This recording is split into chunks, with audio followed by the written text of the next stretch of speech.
പ്രിയ വായനക്കാരെ വണക്കം. ജ്ഞാനപ്രകാശം ടോക്കിലേക്ക് നിങ്ങളെ വീണ്ടും സ്വാഗതം ചെയ്യുന്നതിൽ സന്തോഷമുണ്ട്. ഞാൻ നിങ്ങളുടെ ജ്ഞാനപ്രകാശമാണ്. ഞാൻ നിങ്ങളുടെ കുഴലിലെ. എന്തുകൊണ്ടാണ് ഒരാൾ ദുഃഖിതനും മറ്റൊരാൾ എപ്പോഴും സന്തോഷവാനുമായിരിക്കുന്നത്? ഒരാൾക്ക് വലിയൊരു ബംഗ്ലാവിൽ ജീവിക്കാൻ കഴിയുന്നു, മറ്റൊരാൾക്ക് ഒരു കൂര പോലുമില്ല. എന്തുകൊണ്ടാണിത്? ഒരാൾ ചെയ്യുന്നതെല്ലാം വിജയമാവുന്നു, മറ്റൊരാൾ തൊട്ടതെല്ലാം പരാജയപ്പെടുന്നു. ഇതൊക്കെ നമ്മൾ എപ്പോഴും സ്വയം ചോദിക്കുന്ന ചില ചോദ്യങ്ങളാണല്ലേ? നിങ്ങൾ തന്ന ജോസഫ് മർഫിയുടെ the power of your subconscious mind എന്ന ഈ പുസ്തകം വായിച്ചപ്പോൾ എനിക്ക് മനസ്സിലായ ഒരു കാര്യം, ഈ ചോദ്യങ്ങളുടെ ഒന്നും ഉത്തരം പുറത്തല്ല, നമ്മുടെ തലയ്ക്കകത്താണ് ഒളിഞ്ഞിരിക്കുന്നതെന്നാണ്.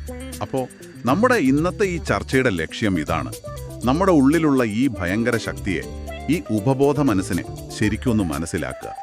ഇത് വെറുമൊരു മോട്ടിവേഷണൽ സംസാരത്തിനപ്പുറം ജീവിതത്തിൽ പ്രായോഗികമായി മാറ്റങ്ങൾ കൊണ്ടുവരാൻ ഈ അറിവ് എങ്ങനെ ഉപയോഗിക്കാമെന്ന് കണ്ടെത്തലാണ്. തീർച്ചയായും നിങ്ങൾ പറഞ്ഞത് വളരെ ശരിയാണ്. പലരും ഇതിനെ ഒരു പോസിറ്റീവ് തിങ്കിങ് പുസ്തകമായിട്ടാണ് കാണുന്നത്. പക്ഷെ ശരിക്കും പറഞ്ഞാൽ മർഫിയുടെ പ്രധാന വാദം അതല്ല. നിങ്ങളുടെ ചിന്തകൾ നിങ്ങളുടെ യാഥാർത്ഥ്യത്തെ രൂപപ്പെടുത്തുന്നു എന്ന് പറയുമ്പോൾ അതൊരു മാന്ത്രിക വിദ്യയല്ല, മറിച്ച് നമ്മുടെ മനസ്സെങ്ങനെ പ്രവർത്തിക്കുന്നു എന്നതിനെക്കുറിച്ചുള്ള ഒരു തത്വമാണ് അദ്ദേഹം മുന്നോട്ട് വയ്ക്കുന്നത്. അതായത് ഈ ബോധമനസ്സും ഉപബോധ മനസ്സും തമ്മിലുള്ള ഒരു കൊടുക്കൽ വാങ്ങലുണ്ട്.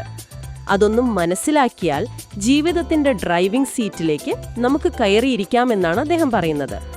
ഇവിടെ നമ്മൾ ശ്രദ്ധിക്കേണ്ട ഒരു കാര്യമുണ്ട്. ഉപബോധ മനസ്സിന് നിങ്ങൾ സന്തോഷിക്കണോ ദുഃഖിക്കണോ എന്നതിലൊന്നും ഒരു താല്പര്യവുമില്ല.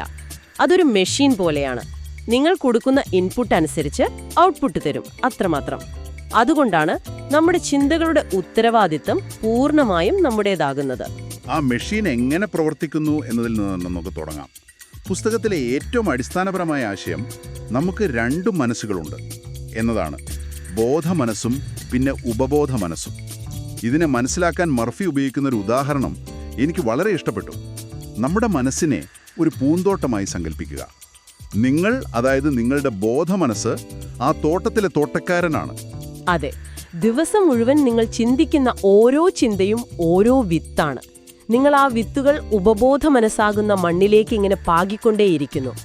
നിങ്ങൾ സമാധാനം, സന്തോഷം, വിജയം, ആരോഗ്യം അങ്ങനെയുള്ള നല്ല വിത്തുകളാണ് പാകുന്നതെങ്കിൽ ആ മണ്ണ് അതിനെ വളർത്തി വലുതാക്കി നല്ല ഫലങ്ങൾ തരും.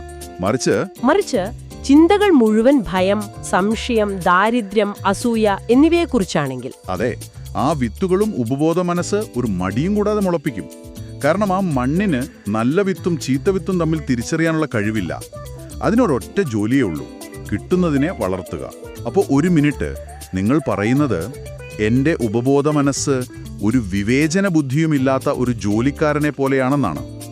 ഞാൻ തമാശയ്ക്ക് പറയുന്നതാണോ കാര്യമായി പറയുന്നതാണോ എന്ന് പോലും അതിന് മനസ്സിലാവില്ലേ? കൃത്യമായി അതാണ് പോയിന്റ്. അതിന് തമാശ മനസ്സിലാവില്ല, അതിന് യുക്തിയില്ല. നിങ്ങൾ നിരന്തരമായി എന്ത് ചിന്തിക്കുന്നുവോ, എന്ത് വിശ്വസിക്കുന്നുവോ, അതാണ് അതിൻ്റെ സത്യം. അതുകൊണ്ടാണ് മർഫി ആ കപ്പലിന്റെ ഉദാഹരണം പറയുന്നത്. നിങ്ങളുടെ ബോധമനസ്സാണ് കപ്പലിന്റെ ക്യാപ്റ്റൻ. പാലത്തിൽ നിന്നുകൊണ്ട് കപ്പൽ എങ്ങോട്ട് പോകണമെന്ന് അയാൾ തീരുമാനിക്കുന്നു, ഉത്തരവുകൾ കൊടുക്കുന്നു. ഉപബോധ മനസ്സോ? അത് എൻജിൻ റൂമിലിരിക്കുന്ന ഒരു കൂട്ടം ജോലിക്കാരാണ്. അവർക്ക് പുറം ലോകം കാണാൻ കഴിയില്ല. അവർ ക്യാപ്റ്റന്റെ ഉത്തരവുകൾ അക്ഷരം പ്രതി അനുസരിക്കുന്നു. ക്യാപ്റ്റൻ ഒരു ഐസ് മലയിലേക്കാണ് കപ്പൽ ഓടിക്കാൻ പറയുന്നതെങ്കിൽ പോലും അവർ അത് ചെയ്യും. കാരണം ചോദ്യം ചെയ്യുക എന്നത് അവരുടെ ജോലിയല്ല. അതിൻ്റെ പ്രായോഗികമായ അർത്ഥം എന്താണെന്ന് വെച്ചാൽ, എനിക്കൊരു പുതിയ കാറ് വാങ്ങാൻ കഴിയില്ല, അല്ലെങ്കിൽ ഈ ജോലി എനിക്ക് കിട്ടില്ല എന്ന് നിങ്ങൾ ദിവസവും നിങ്ങളോട് തന്നെ പറഞ്ഞാൽ, ക്യാപ്റ്റൻ എൻജിൻ റൂമിലേക്ക് കൊടുക്കുന്ന ഓർഡർ അതാണ്: ആ ലക്ഷ്യത്തിലേക്ക് പോകേണ്ട, കപ്പൽ തിരിക്കൂ എന്ന്. ഫലത്തിൽ നിങ്ങൾക്ക് ആ കാര്യം നേടാനാവാത്ത സാഹചര്യം നിങ്ങളുടെ ഉപബോധ മനസ്സ് തന്നെ സൃഷ്ടിച്ചെടുക്കും. അത് ചിലപ്പോൾ അവസരങ്ങൾ കാണാതിരിക്കുകയായിരിക്കാം, അല്ലെങ്കിൽ ശ്രമിക്കാനുള്ള ധൈര്യം നൽകാതിരിക്കുകയായിരിക്കാം. തീർച്ചയായും എനിക്ക് കഴിയില്ല എന്നത് ഒരു നിർദ്ദേശമാണ്, ഒരു സജഷൻ. ഉപബോധ മനസ്സ് ഈ നിർദ്ദേശങ്ങളോട് വളരെ പെട്ടെന്നാണ് പ്രതികരിക്കുന്നത്. നിങ്ങളുടെ ഉള്ളിലെ വിശ്വാസങ്ങളുമായി ഒത്തുപോകുന്ന നിർദ്ദേശങ്ങളെ അത് പെട്ടെന്ന് സ്വീകരിക്കും. ഈ നിർദ്ദേശങ്ങളുടെ ശക്തി കാണിക്കുന്ന ഒരു കഥ പുസ്തകത്തിലുണ്ട്. ഒരു കപ്പൽ യാത്രക്കാരന്റെ കഥ.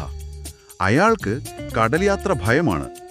അപ്പൊ കൂട്ടുകാരിലൊരാൾ വന്ന് തമാശയ്ക്ക് പറയുന്നു, നിങ്ങളുടെ മുഖം വല്ലാതെ വിളറിയിരിക്കുന്നല്ലോ, നിങ്ങൾക്ക് കടൽ ചുരുക്ക് അതായത് സീ സിക്നെസ് വരുന്നുണ്ടെന്ന് തോന്നുന്നു.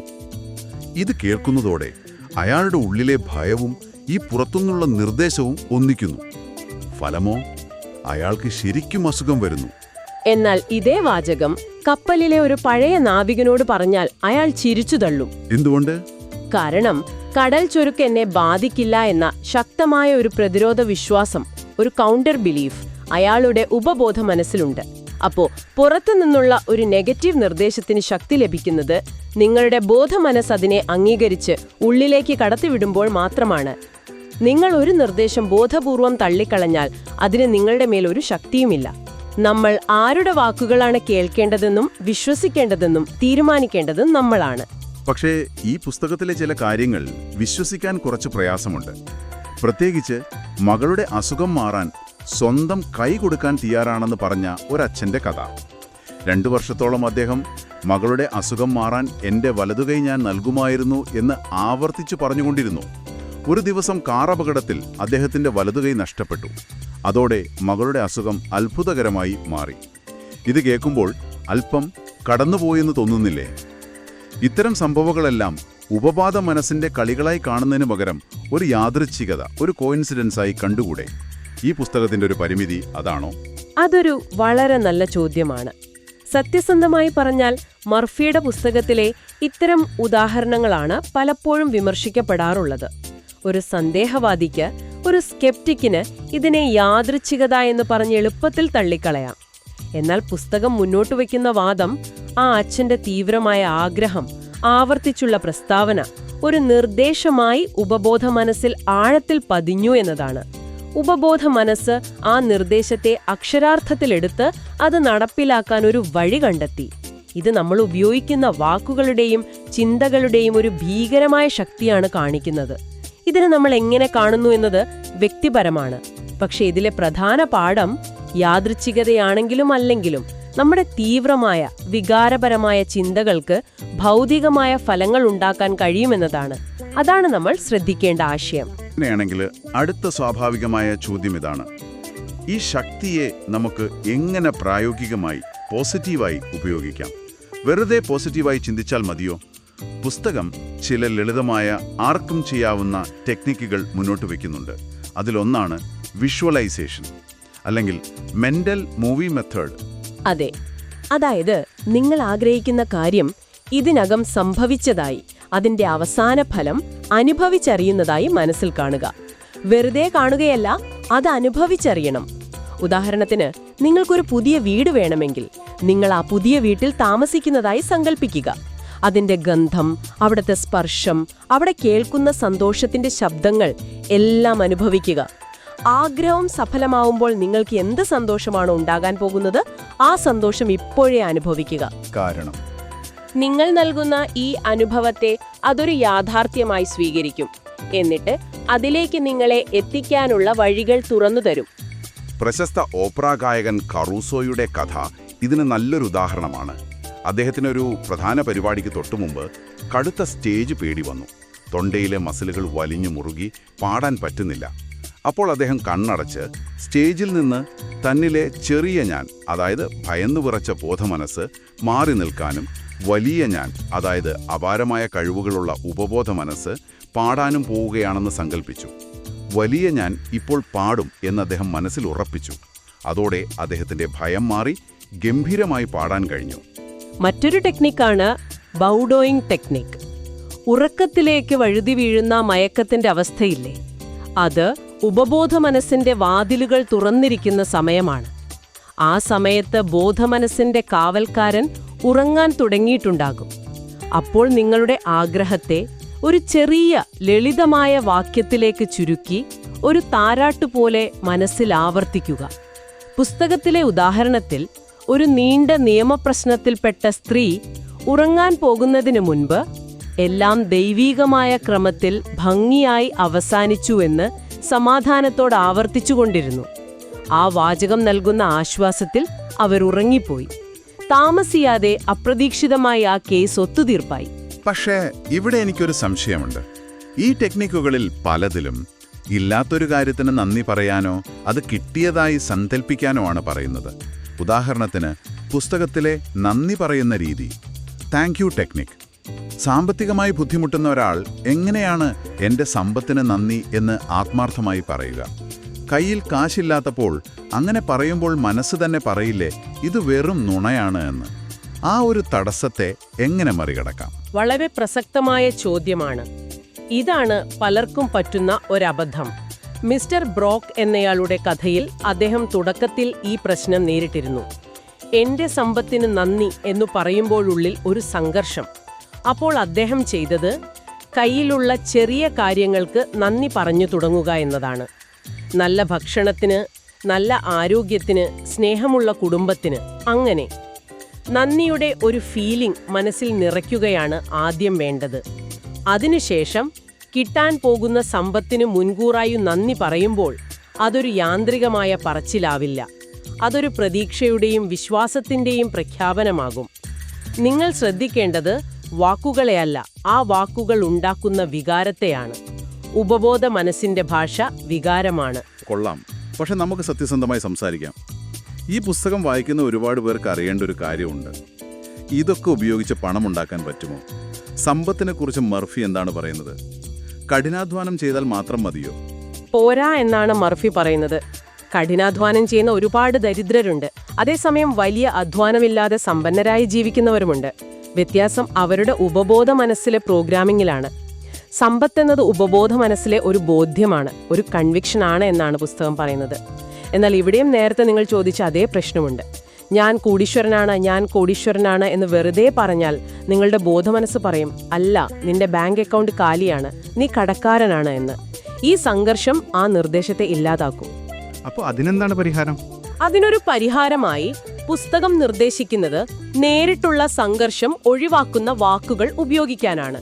ഉദാഹരണത്തിന് സമ്പത്ത്, വിജയം, അഭിവൃദ്ധി തുടങ്ങിയ വാക്കുകൾ ഒരു 5 മിനിറ്റ് നേരം ദിവസവും 2-3 തവണ ശാന്തമായി മനസ്സിൽ ആവർത്തിക്കുക. ഈ വാക്കുകൾക്ക് നിങ്ങളുടെ ബോധമനസ്സുമായി തർക്കിക്കേണ്ടി വരുന്നില്ല. അവ നിങ്ങളുടെ ഉള്ളിലെ ശക്തിയെ ഉണർത്തും. അല്ലെങ്കിൽ ഉപയോഗിക്കാവുന്ന മറ്റൊരു ശക്തമായ വാചകമാണ്, രാവും പകലും എന്റെ എല്ലാ കാര്യങ്ങളിലും ഞാൻ അഭിവൃദ്ധിപ്പെട്ടുകൊണ്ടിരിക്കുന്നു. ഇത് നിലവിലെ സാഹചര്യങ്ങളുമായി ഏറ്റുമുട്ടുന്നില്ല. ഇതൊരു പ്രക്രിയയാണ് സൂചിപ്പിക്കുന്നത്. അതിനാൽ ഉപബോധ മനസ്സ് ഇതിനെ എളുപ്പത്തിൽ സ്വീകരിക്കും. വിജയത്തിന്റെ കാര്യത്തിലും പുസ്തകത്തിൽ വ്യക്തമായ 3 പടികൾ പറയുന്നുണ്ട്. അത് കേട്ടപ്പോൾ എനിക്ക് വളരെ പ്രായോഗികമായി തോന്നി. 1, നിങ്ങൾ ചെയ്യാൻ ഏറ്റവും ഇഷ്ടപ്പെടുന്ന കാര്യം കണ്ടെത്തുക, എന്നിട്ട് അത് ചെയ്യുക. വെറുതെ പണത്തിനു വേണ്ടി ഇഷ്ടമില്ലാത്ത ജോലി ചെയ്യുന്നതിൽ അർത്ഥമില്ല.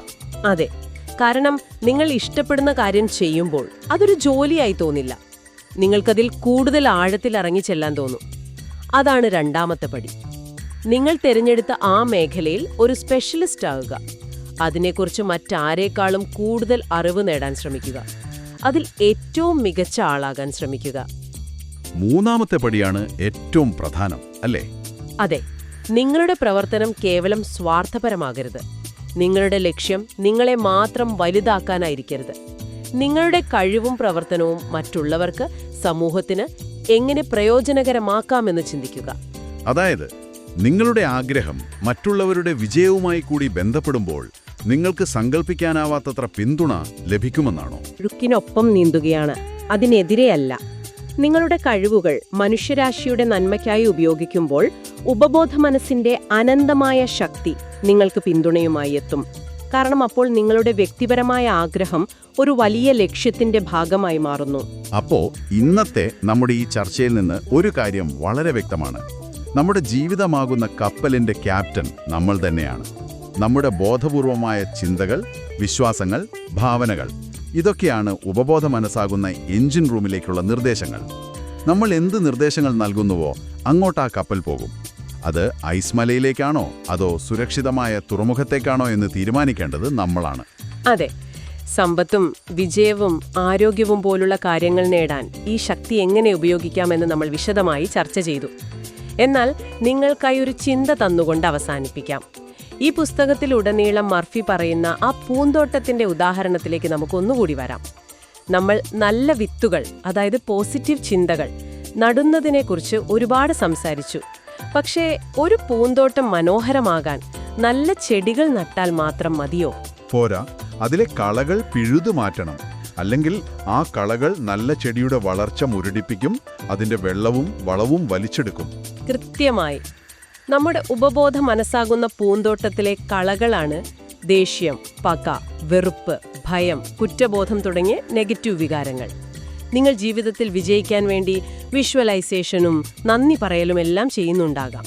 പക്ഷെ നിങ്ങൾ അറിയാതെ തന്നെ വർഷങ്ങളായി മനസ്സിൽ കൊണ്ടു നടക്കുന്ന ആരോടെങ്കിലുമുള്ളൊരു നീരസമോ അല്ലെങ്കിൽ ഒരു പഴയ ഭയമോ നിങ്ങളുടെ പൂന്തോട്ടത്തിൽ ഒരു വലിയ കളയായി വളർന്നു നിൽക്കുന്നുണ്ടാകാം. നിങ്ങളുടെ ഉപബോധ മനസ്സ് നിങ്ങൾ നടുന്ന നല്ല വിത്തുകൾക്ക് മാത്രമല്ല, ഈ നെഗറ്റീവ് വിത്തുകൾക്കും ഒരുപോലെ വെള്ളവും വളവും നൽകുന്നുണ്ട്. അപ്പോൾ നിങ്ങൾ സ്വയം ചോദിക്കേണ്ട ചോദ്യം ഇതാണ്: എൻ്റെ പൂന്തോട്ടത്തിൽ ഞാൻ അറിയാതെ വളരുന്ന കളകൾ ഏതൊക്കെയാണ്? ആ കളകൾ പിഴുതുമാറ്റാതെ പുതിയ പൂക്കൾക്ക് അവിടെ വളരാൻ ആവശ്യമായ സ്ഥലവും ഊർജവും കിട്ടുമോ?